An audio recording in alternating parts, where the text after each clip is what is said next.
No, we're early. Yeah. All right, everyone stay cool for like 15 seconds. So, happy to introduce Nutt Punnanitinont. Good job. Yeah. Nutt comes to us from Thailand. She's a biochemistry major here at once. And she's done an immense amount of research. So she's done research at Dartmouth that she'll talk about today. She's also been to Utah for a summer. She's worked in my laboratory doing organic synthesis of potential antimalarial compounds. She is pretty great, and what you'll see today is an example of her pretty broad skill set. So you want to do sort of really important research that is medically relevant. You really do need to learn chemistry and biology. Lots of these things. I think you'll see that. So hi guys, thank you all for coming today. My name is Nutt, and thank you Dr. Debber for the introduction as well. And without any further ado, let's get started. So in summer of 2014, I was granted an amazing research experience through the IR1 program, which is a collaborative program between Lawrence University and other colleges. And then I had the privilege of working at Geisel School of Medicine at Dartmouth in New Hampshire with Dr. Robert Kramer.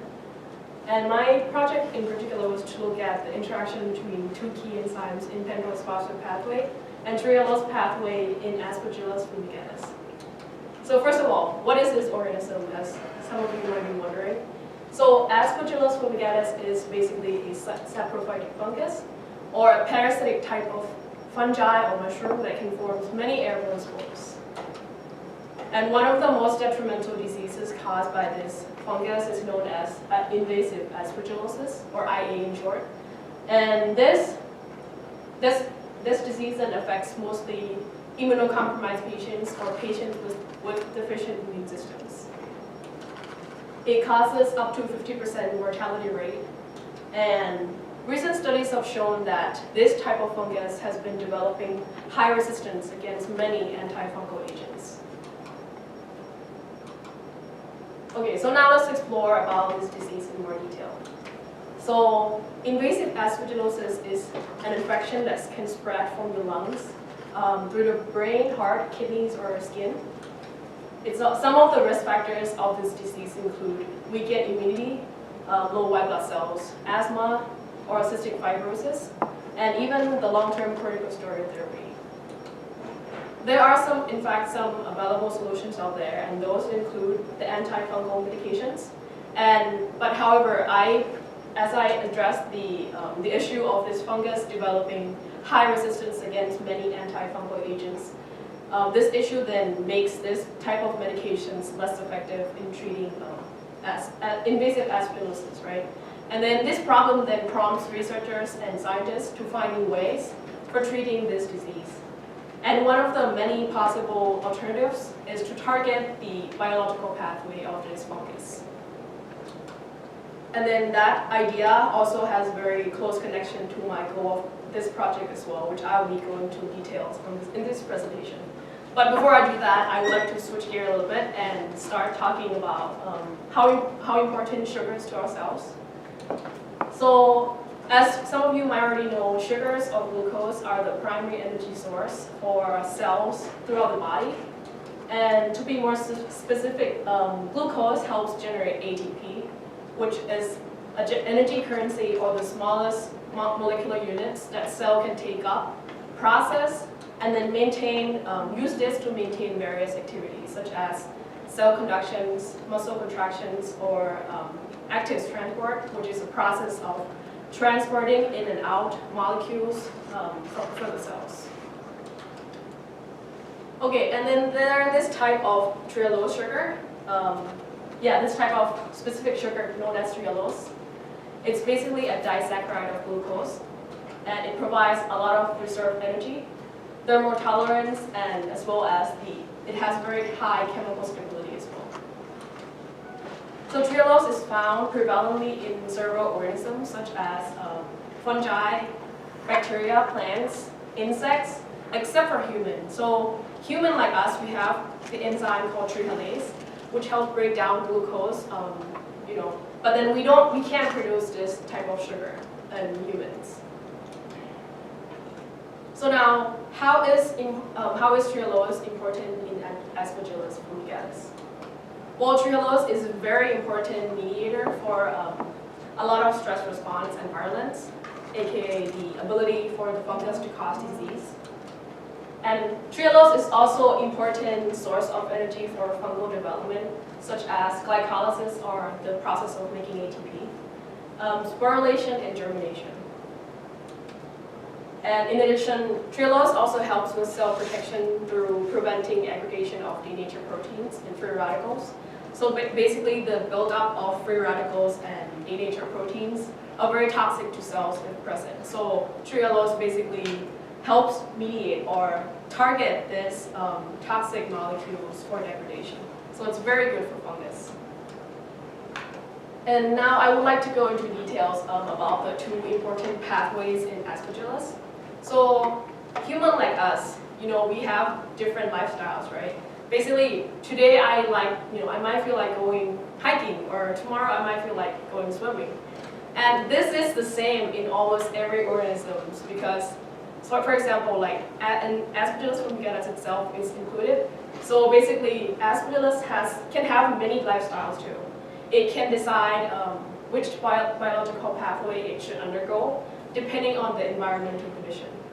So, and then as I said about the importance of trehalose, so in Aspergillus, so among all the important biological pathways in Aspergillus, there are these two types of important pathway that we chose to examine in this project, which includes trehalose pathway, was represented on the left here, and then pentose phosphate pathway, which is represented on the right here. So, and like I said before about the importance of trehalose in Aspergillus, it helps with stress response and virulence for fungus, right? So that basically means that under stress, if this fungus is under stress, it will predominantly produce trehalose more than other type of sugars. On the other hand, if this fungus is just free floating or just hanging out in like a normal condition, it will predominantly produce more ribose sugar instead of trehalose because it's just like in normal condition. It doesn't need trehalose to fight against any stress, right? So then we need some kind of regulation then, some kind of systematic regulation to allow these two pathways to talk to each other, right? And then this regulation will also allow the fungus, to make decision which way it should undergo depending on the environmental condition that the fungus is at that moment on, right? So this idea or this mysterious mechanism of regulation is the goal of our project, which is to determine whether these two proteins interact with each other. So these two proteins right here are at the beginning of the pathway. Therefore, they are very important in the first place, and second of all, very important in many cellular activities, such as cellular metabolism or mitochondrial functions. So they're both very important for fungus to begin with. So to reiterate, we want to hypothesize that TBSA interacts and controls the enzymatic activity of G6PD-H enzyme in pentose phosphate pathway under stress condition. And in this project, we chose to look at the increase in temperature. Okay, so after we come up with the possible hypothesis, hopefully strong, this fundamental question pops up. So how do we determine if two proteins interact? Well, we have this friendly method here called co-immunoprecipitation, which is basically a technique that is used to isolate protein complex through the use of affinity interactions. In other words, this method here will be the one who determine and tell us whether our proteins of interest do interact with each other. And co-IP requires this useful antibody, which is a small protein that has very high specificity to another protein. So we have here this antibody that is bound to the beads, and we'll use this player here for detection. So basically this key player here, hopefully will be the one who go and attracts our protein complex of interest at the end.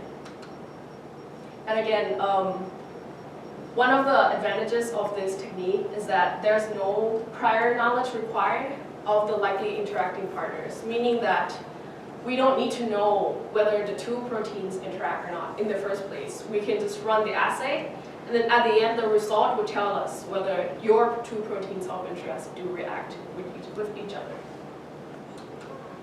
Okay, so to make life a little bit easier, when I think of co-IP, I like to think of it in a fishing scenario, right?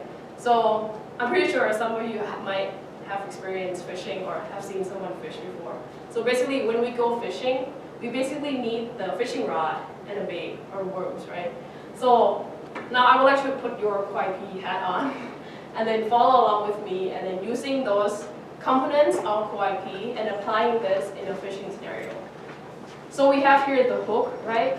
This hook would then represent the antibody that I showed previously, so this one. That is, this hook we attach to a fishing rod, right? So basically our fishing rod would be the beads, hopefully.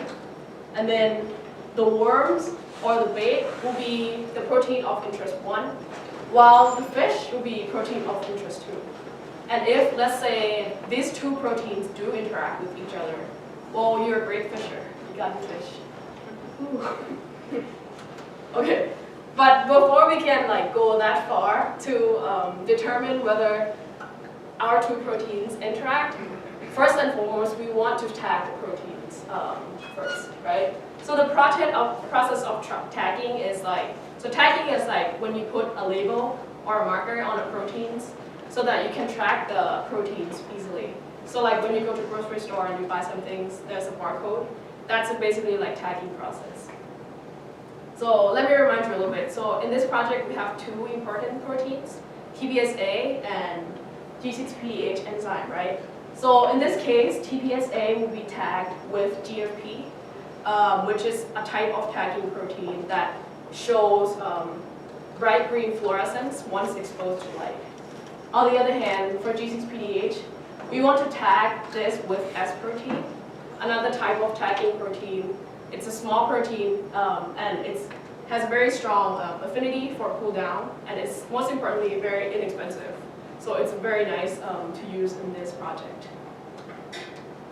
Okay, so to be frank with you, given 10-period time for my summer project, it's very likely impossible because I was expected and I was given so many, I had a lot of expectations, but then I was given so many techniques that I have to learn how to use and also expected to get very promising results too. But that involves a lot of times when we have to stay in lab, late at night, several days in a row. But overall, the experience is very worth it, and it made me a better researcher and then a more responsible scientist as well. So, anyways, so this is my summer project plan in a nutshell. For the sake of time, I won't be able to go through each step in details, but I'll be explain big concepts of each step that we did. So, like I said, we first start off by building a gene construct, right? And then this gene that we want to build the construct is GSDA gene that encodes for G6PD-H enzyme. And then on top of that, we want to also introduce tag to that gene as well. And then after we successfully made the gene construct, we want to insert this gene construct into the fungal genomic DNA through the use of fungal protoplast transformation. And then Southern blot and Western blot are just techniques that used to confirm that this gene construct is made with the correct size and it is located in the genomic DNA, as we expected. And finally, we use co-IP and cool down to finally determine whether there are two protein interactions. Okay, so like I said, we started off by building the gene construct, GSDA gene here. And then this yellow here will represent the gene construct that we want to build, right? And then also we want to introduce the S tag into this gene as well. So then after we successfully made this construct in yellow here, we want to insert this gene construct into the genomic DNA of the fungus. And then it's important to note here also that TBSA protein will already be present and make sure that it's expressed properly with the tag already in the background. Okay, so then after we insert this gene construct into the genome, we want to use Southern blot to just make sure that this gene construct has the right size that we want, right? So Southern blot is a molecular technique that is used to detect DNA sequence within the complex mixture, right? So first, in order to do that, we want to digest the DNA using restriction enzymes or the molecular scissors that cut at a specific site in the DNA to yield different fragments of the DNA, right? And then hopefully within this several fragments of DNA, we have our gene construct fragment that we want. So then we want to run these fragments in a gel and then separate those fragments by size. And then we want to transfer this gel into a membrane. Then that membrane will be used for detection step, which we submerge this membrane in a buffer solution. And we also want to incubate a DNA probe, which is basically small DNA fragments that are complementary to the target sequence, which in this case is our gene construct that we want to see, right? So depending on which type of DNA probe, the detection reveals bands, and these bands hopefully would tell us that where the DNA probe is bound to the target sequence, which is our gene construct. And here's the Southern blot result. So we run basically four samples, and only two of the samples show the bands. And we see here that this band is slightly lighter than this bands, but it's at the same location or same position. So it means that the sample is just less concentrated, basically. So the presence of these bands indicate that, okay, we have the GSDA gene construct with the right size, with the expected size of 5.8 kilobase pairs. And then we compare this with the wild type with the size of 3.9 kilobase pairs. So now we know that, okay, our gene construct is there and it has the right size that we want in the genome, right? After that, we use another technique to confirm again that gene construct has a proper tag expression. So in this case, that's the G6PD-H protein that is tagged with the S tag, right? So we want to see that this S tag has a proper expression. We use this Western blot technique to determine so Western blot is used to detect the protein, right? So the specificity of the antigen antibody will reveal the target proteins, which is represented in green here, to be identified within other protein complex mixture, right? So Western blot has very similar initial processes like Southern blot, which involves a lot of running a gel and transfer to membrane. So basically, we want to run the proteins in a gel, and then so that we can separate those proteins by size. And then we want to transfer that gel to the membrane for detection. And then here is the membrane that after we transfer from the gel, right? So this step is slightly different than Southern blot in that the membrane will be blocked to inhibit other non-specific bindings of other non-specific proteins, right? So as you can see here, we only have the target protein left. So then after that, after the blocking step, we want to apply primary antibody that is designed to specifically bind to only the target protein, which is in green here. And then after binding of these two, we want to apply the enzyme-bound secondary antibody that is designed to specifically bind to the primary antibody this time. And then after all these are bound together, we want to apply chemiluminescent substrate so that when this substrate binds to the enzyme, it exhibits light for detection. And here's the Western blot result. So again, just to remind you, Western blot is just to determine or confirm that our S-tag protein expression is expressed properly, right? So there are a lot of jargons here, but basically the dark bands, these guys, are basically representing non-specific proteins, which we don't care about. The only thing we want to care about is this presence of this white 4 bands here. That 4 bands indicate our the proper expression of our tag protein, S-tag protein, that has the expected size of 60.7 kilodalton. So we know that the S-tag of the G6PD-H protein is expressed properly. And then we compare that with the Y-type. And then originally we didn't introduce any tag to the Y-type, so we won't expect to see any bands. And then that corresponds well with the Y-type phenotype, because Y-type doesn't have any tag expression. Okay. So now I would like to revisit co-immunoprecipitation, but this slide I will talk in a molecular level, right? So again, so after we determine and confirm everything is perfect, gene is correct size, tag is expressed properly, we now want to determine our true proteins, whether they have the interaction with each other. So basically, we want to start by harvesting the cells and break open the cells, and then apply this antibody that is attached to the beads that I introduced at the beginning. So this antibody has a specificity for S-tag protein, right? So that means that once you apply this antibody, it will only bind to the S-tag protein. It has very high specificity. And then just let me back up here a little bit and talk about these things. So these guys are basically non-specific proteins that we don't care of. And then this here will be the protein complex of interest, which contains TPSA and G6PD-H, right? So we originally speculate that these 2 proteins has interaction, therefore forming a complex, protein complex. So then after we apply this antibody, like I said, it will bind to the S-tag protein, right, which is G6PD-H.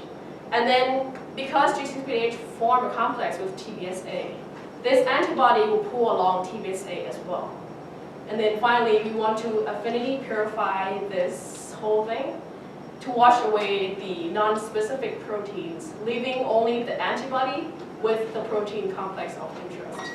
And then finally, we want to separate this protein complex for detection to see within this protein complex who are the interacting partners. And then here's the co-IP result. I know there are a lot of words here, but then it's not as bad as you think. So basically, this bands, 2 bands here, I don't know if you can see, yeah, 2 bands here represent the presence of TPSA GFP tag protein, while the darker 2 bands here indicate the presence of G6PD-H protein with S-tag. So this means that within the protein complex that are of our interest, it involves 2 important interacting partners, TPSA and G6PD-H. With that, in conclusion, according to previous co-IP result, we know that there's a physical interaction between these 2 proteins, so between TPSA and G6PD-H, right? And this discovery particularly very important in the druggable interactions, because we can design a drug and then manipulate that drug such that the drug can make the fungus think that it's not under any stress, even though it resides in the host. So without it, without it knowing that it's under any stress, it won't produce virulence factors. Therefore, it won't produce any problem to the host, and then no symptoms, no disease, etc. Okay, so now I would like to take this moment and acknowledge the Kramer lab, Dr. Robert Kramer, and then also my mentor here. He's also from Thailand, so he's not only just my mentor, he's also a very good friend, and the brother that I look up to and pay a lot of respect to a lot. So I like to thank him for that, and then I also thank you, Dr. Dave, which is not here already, but yeah, for his guidance, for making this presentation possible, and hopefully successful. Thank you.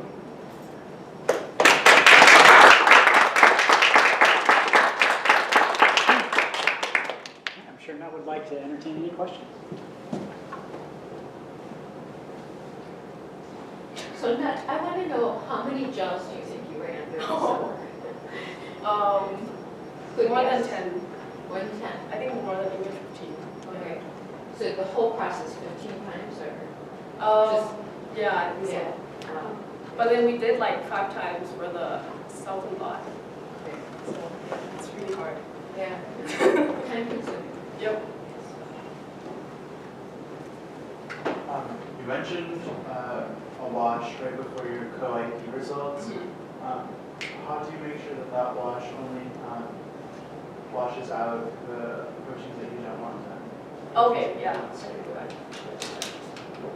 Yeah, so yeah, I think you missed the first one. But S tag, the reason that we chose S tag is because it has very high affinity for pull down. That means that it will bind to the antibody so strongly. It won't let go. That way it can it can wash other non-specific proteins.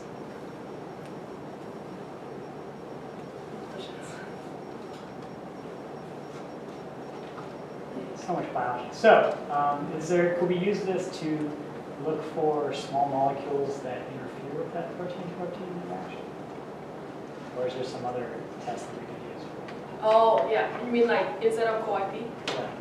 We can use yeast hybrid as Okay. well. I mean, but then because this is in vitro and yeast hybrid is in vitro, I believe. Okay. So that's like we have to figure something In out. test tube Yeah. versus in mouse. Yeah. Any other questions? All right, thank you, speaker again. Oh, I What? also brought a treat, so please feel free to come get some. All right, well, thank your speaker then immediately surrounded. Sorry.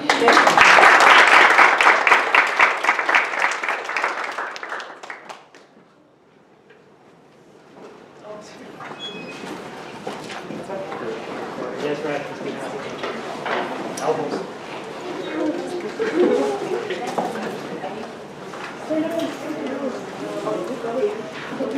Done with your homework now? Summer in Madison. Yeah, I actually need to skate. California.